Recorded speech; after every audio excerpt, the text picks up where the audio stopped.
Assalamualaikum warahmatullahi wabarakatuh. Halo teman-teman. Dalam video pembelajaran kali ini, kelompok kami akan membahas tentang bab sumber hukum Islam. Dalam bab ini terdapat 4 materi pokok, yaitu 1. Syariat dan fikih. Yang kedua, tujuan hukum, maqasid syariat. Yang ketiga, sumber hukum Islam yang terdiri dari Al-Quran, hadis, dan ijtihad. Dan yang terakhir adalah penerapan hukum Islam. Yang pertama, syariat dan fikih. Syariat merupakan hukum Allah yang mengatur perbuatan manusia. Syariat bersifat tunggal dan fundamental. Sedangkan fikih merupakan pemahaman atau hasil interpretasi manusia terhadap syariat. Oleh karena itu, fikih bersifat banyak, beragam, merupakan pemahaman manusia dan tercantum dalam kitab-kitab fikih. Untuk menghasilkan sebuah pemahaman atau fikih, diperlukan seperangkat aturan atau metode yang disebut dengan ushul fikih. Di Indonesia ada 4 mazhab fikih, yaitu mazhab Syafi'i, Hanafi, Hambali, dan Maliki. Keempat mazhab fikih ini memiliki produk pemahaman fikih yang berbeda. Selain karena perbedaan lingkungan hidup dan spesialisasi keilmuan setiap imam, penggunaan metode atau usul fikih dan pengambilan dalil pun menjadi penyebab perbedaan produk fikih yang dihasilkan. Ya, materi selanjutnya adalah tujuan hukum, maqasid syariah. Semua ajaran atau hukum Islam merujuk pada 5 tujuan atau yang disebut maqasid syariah dari Abu Ishaq al-Syatibi. Yang pertama, hifzu al-din, tujuan menjaga agama. Perintah melaksanakan sholat, puasa, zakat, dan haji. 2. Hifzu an-nafs, menjaga diri, menghargai kehidupan, larangan membunuh maupun bunuh diri, dan perintah makan makanan halal dan baik atau thayyib. Yang ketiga, hifzu al-a'al, menjaga akal, mengendaki terjaganya akal sehat, menjaga dari kerusakan, memanfaatkan dan mengasah. Yang keempat, hifzu al-mal, menjaga harta, mengendaki terjaganya hak-hak kepemilikan harta. Quran Surat Al-Maidah ayat 38 dan Quran Surat Al-Baqarah ayat 282. Yang terakhir 5, hifzu an-nasl, menjaga keturunan, mensyaratkan pernikahan sebagai salah satu cara untuk memperoleh keturunan. Sumber hukum Islam, Al-Quran. Al-Quran merupakan kitab suci yang diturunkan kepada Nabi Muhammad SAW yang keberadaannya menjadi penyempurna kitab-kitab terdahulu. Dalam Quran, Surat Al-Baqarah ayat 2 menyatakan bahwa Al-Quran adalah sekumpulan ketentuan yang menjadi pegangan atau petunjuk hidup bagi manusia.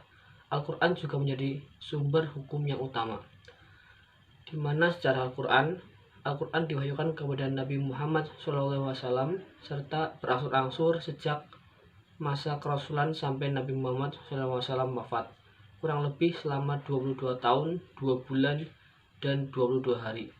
Turunnya Al-Quran dibagi ke dalam 2 periode, yaitu periode Mekah dan Madinah. Ayat-ayat Al-Quran juga turun sesuai dengan kondisi dan kebutuhan umat Islam, di mana pembukuan Al-Quran pertama kali dilakukan pada masa Abu Bakar As-Siddiq atas usulan dari Umar bin Khattab. Hal ini terjadi karena Umar khawatir atas kemurnian Al-Quran. Pada saat itu, di kalangan masyarakat banyak perbedaan dalam pelafalan Al-Quran. Pembukuan dipimpin oleh Zaid bin Sabit. Al-Quran yang dulu belum seperti sekarang belum memiliki tanda baca. Semakin kesini, Al-Quran diberi tanda baca mutngah al-i'rab dan mutngah al-i'jam. Cara memahami kandungan Al-Quran. Yang pertama, munasabah dan kajian tematik. Munasabah merupakan keterkaitan kata dengan kata, ayat dengan ayat, dan surat dengan surat dalam Al-Quran, terutama dari segi makna. Munasabah sangat penting diperhatikan karena sebuah ayat Al-Quran dapat dipahami dengan melihat ayat lainnya. Memahami ayat Al-Quran tidak boleh dilakukan secara parsial atau hanya sepotong ayat saja, melainkan harus memahaminya satu ayat penuh, ayat sebelumnya dan ayat setelahnya. Yang kedua, kajian hadis tema. Hadis memiliki fungsi penjelasan, perincian, dan penguatan terhadap ayat-ayat Al-Quran, karena Al-Quran tidak memberikan penjelasan rinci melainkan secara general atau umum. Perincian terhadap Al-Quran terdapat pada sunnah dan hadis. Yang ketiga, kajian bahasa. Al-Quran diturunkan dalam bahasa Arab karena kelengkapan bahasanya. Dalam pengajian bahasa, seperti bahasa Arab tidak boleh disamakan dengan bahasa Indonesia karena dapat menimbulkan kekeliruan. Yang ketiga, asbabul nuzul, sebab turunnya Al-Quran. Asbab al-nuzul merupakan kajian sejarah berupa peristiwa khusus yang melatar belakangi turunnya sebuah ayat atau konteks sosial budaya yang terjadi pada masa sebuah ayat turun. Definisi hadis hasil interaksi tersebut baik berupa perkataan, perbuatan, maupun ketetapan Rasulullah SAW. Sebuah hadis terdiri dari beberapa bagian yaitu sanad, matan, dan mukharij. Sanad merupakan rangkaian para perawi atau periwayat hadis. Matan atau isi hadis merupakan informasi utama yang disampaikan oleh sebuah hadis. Mukharij adalah perawi terakhir yang membukukan sebuah hadis. 2. Macam-macam hadis. A. Berdasarkan jenisnya. Setidaknya ada 3 jenis hadis berdasarkan jenisnya, yaitu hadis qauliyah, hadis fi'iliyah, dan hadis taqriyah. Hadis qauliyah merupakan hadis yang berisi perkataan Rasulullah SAW. Hadis fi'iliyah merupakan hadis yang berisi informasi perilaku Rasulullah SAW. Hadis taqriyah merupakan persetujuan Rasulullah SAW terhadap suatu perbuatan yang dilakukan sahabat atau seseorang di hadapannya. B. Berdasarkan kuantitas. Dari segi kuantitas perawinya, secara umum hadis terbagi menjadi 2, yaitu mutawatir dan ahad. Hadis mutawatir merupakan hadis yang diriwayatkan oleh 10 perawi atau lebih dari setiap tingkatan perwalinya. Sementara hadis ahad merupakan hadis yang periwayatnya tidak mencapai 10 orang.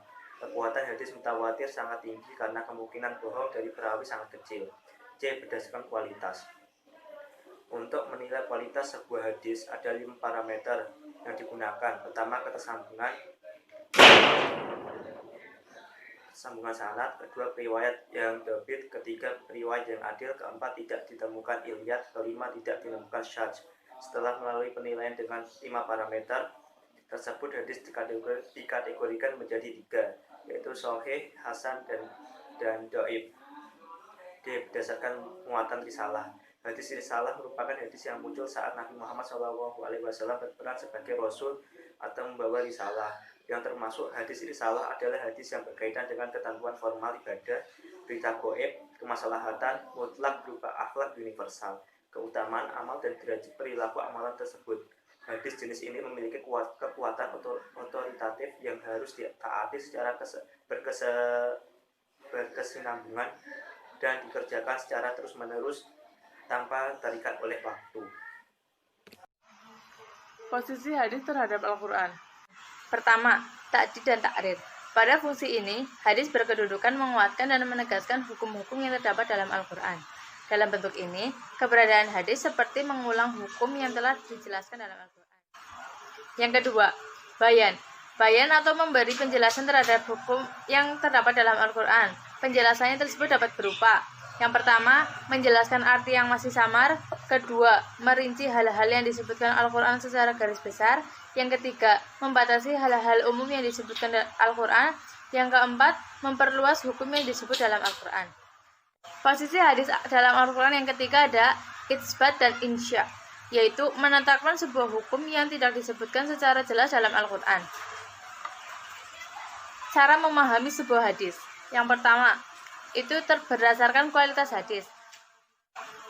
Hadis dijadikan sumber hukum Islam adalah dengan melihat kualitasnya. Apabila hadis tersebut memiliki kualitas tinggi atau sahih atau hasan, maka dapat digunakan sebagai sumber hukum Islam. Akan tetapi apabila memiliki kualitas yang lemah atau dhaif, maka hadis tersebut tidak dapat dijadikan sebagai landasan hukum. Yang kedua, kajian hadis tema.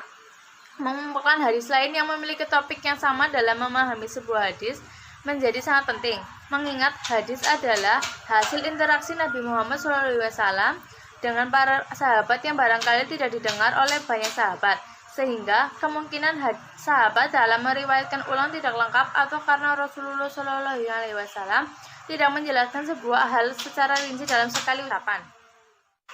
Contohnya seperti hadis riwayat Bukhari dan Muslim. Dari Anas bin Malik radhiyallahu anhu, Nabi SAW bersabda, "Tidaklah sempurna keimanan seseorang sampai ia mencintai saudaranya seperti mencintai dirinya sendiri."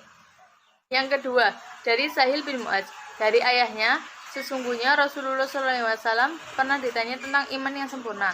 Rasul bersabda, sesungguhnya keimanan akan sempurna apabila kamu mencintai karena Allah dan membenci juga karena Allah, serta menggunakan lisanmu untuk mengingat Allah. Mu'adz pernah bertanya lagi. Kemudian, apalagi Rasulullah? Rasul bersabda, ketika kamu mencintai sesuatu untuk manusia, sebagaimana kamu mencintai untuk dirimu sendiri, dan membenci hal untuk mereka seperti kamu membenci untuk dirimu sendiri. Mengatakan kebaikan atau diam. Hadis riwayat Ahmad. Yang ketiga, dari Mughirah, dari bapaknya, dari seorang sahabat. Aku bertanya, wahai Rasulullah, ceritakan kepadaku tentang perbuatan yang mendekatkanku pada surga dan menjauhkanku dari neraka. Rasul menjawab, laksanakanlah sholat, tunaikanlah zakat, berhajilah ke Baitullah, berpuasalah di bulan Ramadan, cintailah sesuatu untuk manusia sebagaimana kamu mencintai untuk dirimu sendiri, dan bencilah sesuatu untuk mereka sebagaimana kamu membenci bila terjadi pada dirimu sendiri. Hadis riwayat Ahmad. Ketiga hadis tersebut berbicara tentang kesempurnaan iman yang dapat mendekatkan kepada surga dan menjauhkan diri dari neraka. Pada hadis yang pertama, diriwayatkan Anas bin Malik bahwa kesempurnaan iman hanya berupa menyayangi orang lain sebagaimana menyayangi diri sendiri. Sementara pada hadis kedua ada tambahan informasi bahwa kesempurnaan iman bukan hanya dihasilkan dari mencintai manusia sebagaimana menyayangi diri sendiri, melainkan cinta tersebut juga harus karena Allah. Rasa kasih sayang tersebut harus berada dalam koridor hukum Allah. Bukan semata-mata kasih sayang biasa, tetapi kasih sayang karena Allah. Salah satu bentuk kasih sayang tersebut adalah menjaga ucapan agar tetap mengucapkan kata-kata yang baik, yang tidak menyakiti orang lain atau menimbulkan kekacauan. Pada hadis ketiga, dinyatakan bahwa kesempurnaan iman terdiri dari amalia ibadah dan akhlak yang baik. Seseorang dengan akhlak yang baik saja tanpa ibadah yang baik tidak cukup dikatakan sebagai orang yang memiliki kesempurnaan iman. Sebaliknya, orang yang ahli beribadah tidak dikatakan memiliki keimanan yang sempurna apabila tidak memiliki akhlak yang baik. Yang ketiga, ada asbab al-wurud. Asbab al-wurud merupakan kajian kesejarahan, baik berupa peristiwa khusus yang melatar belakangi munculnya sebuah hadis atau kondisi sosial budaya yang berkembang saat kemunculan sebuah hadis. Sumber hukum Islam yang ketiga yaitu ijtihad. Ijtihad secara bahasa berarti melakukan segala sesuatu dengan sungguh-sungguh. Sedangkan secara istilah, ijtihad berarti pencurahan segala kemampuan untuk mendapatkan suatu hukum syara. Landasan hukum ijtihad terdapat pada hadis tentang percakapan antara Rasulullah SAW dengan Mu'adz bin Jabal saat Mu'adz bin Jabal diutus menjadi gubernur di Yaman. Saat itu, Rasulullah bertanya kepada Mu'adz bagaimana caranya menyelesaikan suatu permasalahan. Mu'adz menjawab, ia akan menyelesaikannya sesuai dengan Al-Quran. Rasul kembali bertanya, bagaimana jika tidak bisa diselesaikan dengan Al-Quran? Mu'adz menjawab, ia akan menyelesaikannya dengan hadis. Rasul bertanya lagi, bagaimana jika tetap tidak bisa diselesaikan dengan hadis? Mu'adz menjawab, ia akan menyelesaikannya dengan berijtihad melalui kemampuan nalar yang ia miliki. Rasulullah akhirnya mengucap hamdalah dan menyatakan apa yang dilakukan Mu'adz berada dalam keridhaan Allah Subhanahu wa Ta'ala. Ijtihad dibagi menjadi dua. Yang pertama yaitu ijma. Ijma secara bahasa berarti setuju, sepakat, atau sependapat. Sedangkan secara istilah, ijma berarti kesepakatan para mujtahid pada suatu masa tertentu setelah wafatnya Rasul atas hukum suatu peristiwa atau kejadian.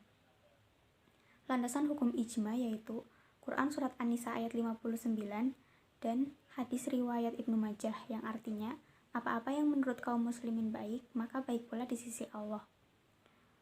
Syarat-syarat ijma ada 4, yaitu yang pertama, adanya para mujtahid.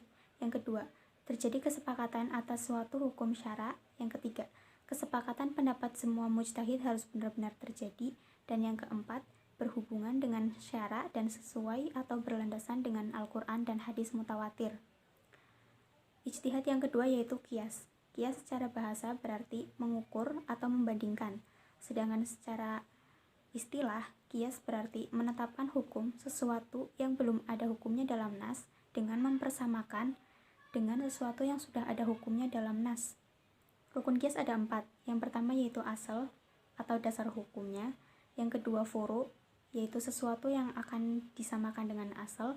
Yang ketiga yaitu hukum asal atau hukum makis alaih, dan yang keempat yaitu ilat atau alasan hukumnya. Penerapan hukum Islam. Salah satu tugas manusia sebagai khalifah di muka bumi ini adalah menegakkan hukum Allah Subhanahu wa taala. Pada penerapan hukum Islam dalam arti luas, terlebih dahulu harus dipisahkan antara urusan akidah dan ibadah serta urusan keseharian atau muamalah. Akidah dan ibadah merupakan ketetapan Allah yang tidak bisa diubah dan harus diikuti sesuai tuntunan. Akan tetapi, urusan muamalah lebih fleksibel dan dapat disesuaikan dengan kondisi sebuah zaman dan tempat. Hasbi As-Sidqi menyatakan bahwa keunggulan hukum Islam dalam karakteristiknya yang takamul, syumul, wasiyah, dan harakah. Yang pertama takamul. Takamul artinya sempurna, berarti hukum Islam lengkap mengatur segala aspek urusan kehidupan. Yang kedua syumul. Syumul atau komprehensif artinya hukum Islam dapat menjadi dasar bagi seluruh golongan.